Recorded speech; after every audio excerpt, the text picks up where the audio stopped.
EA announces Q1 revenues and that they're moving forward to more live service games.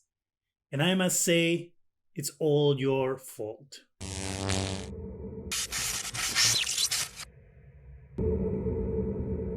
Hi, welcome to Zgadgetreview. EA reported revenue of $1.55 billion for Q1 of fiscal year 2022. That is up 6.3% from last year. But even though revenue was up, net income was down. So they reported a net income of $204 million. And that's compared to the previous year, which was $365 million. As I said at the beginning of the video, it is your fault and my fault as gamers. I guess EA isn't putting enough games for us to purchase because the full game sales dropped by 19%. And so I feel so bad for EA for not buying their games like I should. In all reality, that's a lot of money, okay? And yes, probably their games, the sales of the games dropped by 19% because they haven't really put out anything that people want to buy. And as popular as Madden is and as FIFA is, you cannot build a company and just support it on two franchises.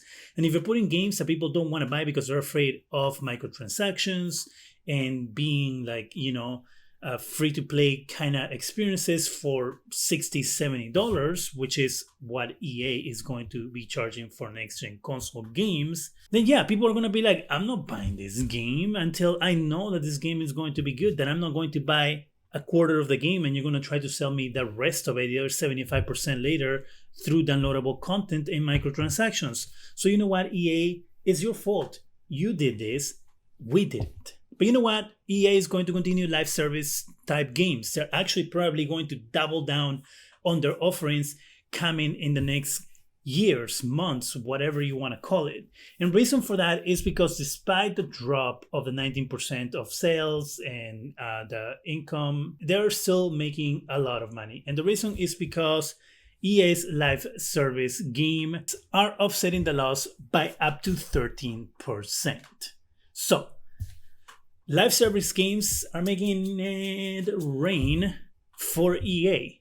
So while you might not be buying physical copies or digital copies of full games, you're clearly spending a lot of money on their free-to-play games, like Apex Legends, for example. Apex Legends set a new record for Season 9 of 13 million weekly active players, not just people who sign into the service and never play. No, people that actually go in and play the game. So you cannot tell me that out of 13 million players, there isn't at least 3 million people who are spending money on downloadable content in that game, because that would be a lie. But not to be left behind, the king of microtransactions, FIFA 21, saw an increase of 48% more Ultimate Team mode players than last year. That is a 48% growth on a portion of the game that is 100% microtransaction driven mode. You have to spend money on Ultimate Team mode in order to make your Ultimate Team. That's the whole point of the mode. And so to see a growth of almost 50% is just crazy, especially when people know that it's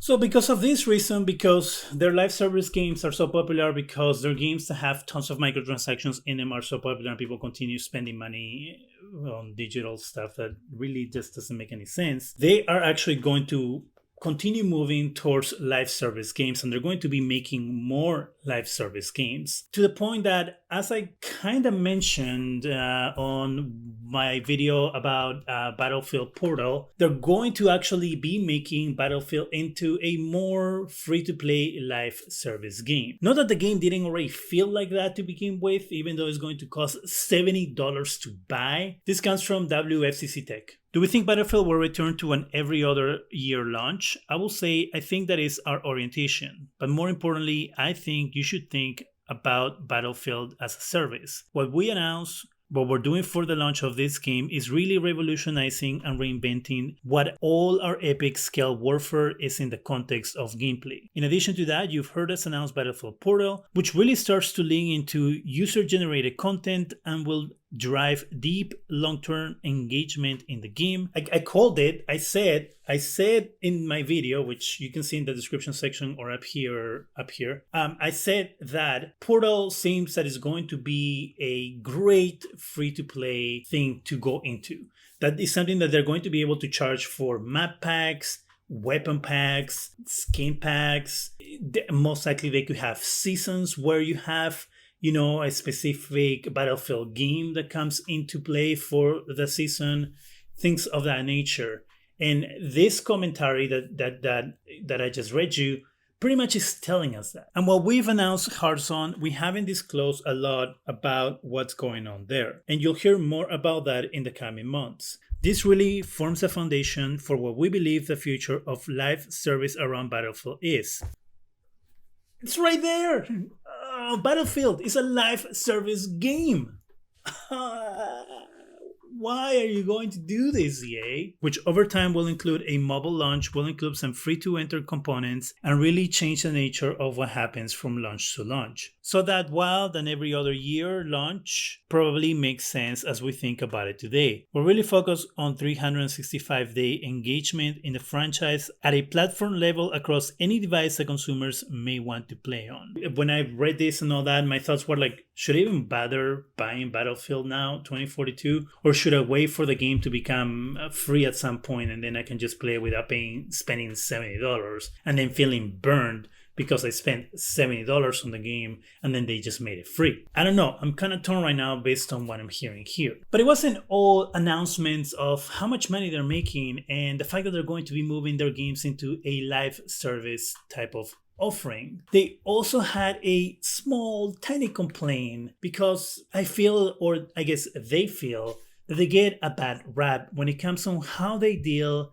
with the studios that they purchase. This comes from Destructoid. And you know what? I think we don't get enough credit for that. EA is a bunch of people who really can work well together, and we do a great job of working with other parts of our company. And when we bring in acquisitions, we work well with them. I think the poster child there is, you look at Respawn and you look at what's happened with Apex Legends. This is a team effort, and Respawn has obviously driven the amazing development of Apex, but they've partnered with us extremely well to drive what is now. It's coming up to almost $2 billion in business over 2 years. That's unheard of in our industry, and I'm not sure we get enough credit for it. Excuse me, EA, but first of all, if you're bringing Respawn into this conversation, how come you haven't mentioned Titanfall 1 and Titanfall 2, which are the actual first games that they made for you? The only reason Respawn is still alive as a studio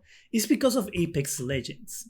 Because if Respawn had not made Apex Legends, I can almost certainly guarantee you that they will not be around right now. Because Titanfall 1 did not sell as well as they expected it at all. It wasn't a successful game per se. They got a second chance with Titanfall 2, which got a great reviews, had pretty good sales, I will say more sales than the first Titanfall, but it wasn't a smash hit either. So then we didn't see a Titanfall 3, and I don't think we would have seen a Titanfall 3. What happened is Respawn launched Apex Legends out of the blue. Nobody knew the game existed. Nobody knew that they were actually going to launch it. One day they were like, hey, we have this free-to-play game. Here it goes, boom. And took off. And it just happened that the gameplay on the game was good enough. And it was the same gameplay that you would have had if you would have played Titanfall or similar. And so this statement is just a bunch of BS saying that, hey, Respawn is a great success. Yeah, it's a great success right now for you because it made you money. If it didn't make you money, Respawn would not exist. And yes, I understand the whole point of business is to make money. That's why you go into business. But to say something like this, like, hey, we don't get enough credit because, blah, blah, blah. The reason why EA gets a bad rap when it comes to the studios that they buy is because they are famous for buying studios and just shutting them down, or people just leaving the studios in droves and then having to pretty much restart the studio from the ground up. And it's not even the same studio that it once was when it was purchased to begin with. Perfect example is BioWare. BioWare is not the studio that it once was today. That game that they put out, which I can for some reason never remember the freaking name of it. It's not the studio. The people who led that studio had left. They're gone. So you cannot tell me that this studio is going to be the same studio when the people who made it what it was is not there anymore. And what about all the other studios that they purchased and closed because they weren't successful according to their metrics? We have Pandemic, they used to make Mercenaries. We have Visceral Games that made Dead Space. Yes, the Dead Space that they're remaking now, Visceral Games used to make it. They shut it down because Dead Space 3 didn't do well. And goodbye. Maxis Software, that SimCity creator / I think the Sims too, gone. They don't exist anymore. And the list goes on and goes on and goes on. So you know what, EA? Shut that up because you did this. Just shut up. The only way, as I said before, we can change this, the only way we can have games back to not being just a, buy the game full price and let me sell you all these other things later on to make the experience what the experience should be to begin with, is you as a consumer. You are the only one who can change it. There was a time where games will ship complete with everything in it and you didn't have to buy anything extra. If you wanted to buy something extra for the game, it was called an expansion pack, and you bought the expansion pack, and that expansion pack was also its own fleshed game. It's just disappointing that gaming is becoming this diming you for every single thing that the game has. What do you think about EA trying to make Battlefield into this live service game? What do you think about EA moving their business into a more live service games type of model? How do you feel about those type of games? Let me know in the comment section. That's it for me. Go ahead and subscribe, give us a thumbs up, it really helps the channel. Go ahead and hit that bell so you can be alerted every time we have new videos, and thank you very much for watching.